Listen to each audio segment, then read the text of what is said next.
Hello, I'm Jane Porter and I'm a picture book author and illustrator, and I've just finished making a little suitcase inspired by Paddington's suitcase. So I've made it out of a cardboard box and I've put stickers on it showing places that I'd really like to go to.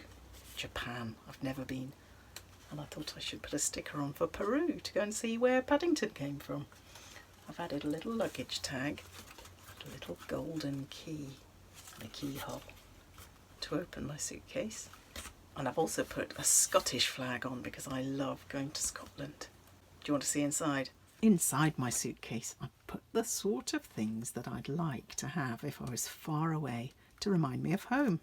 I put in a jar of blackberry jam, a bit like Paddington's marmalade. I bottled the smell of a river because that's something I really enjoy smelling, and I think I'd really miss it if I lived somewhere very hot.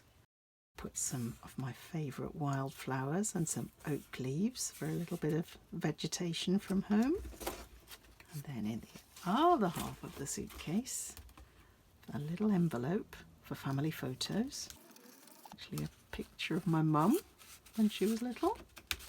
And then I've imagined if I could put the sound of London in a tin. So if I was feeling homesick, I could just open that tin and I'd hear the rattle of the tube trains, and I'd hear all the people chattering and talking in all sorts of different languages, and I'd hear the beeping of the traffic, and it would make me feel as if I was back home.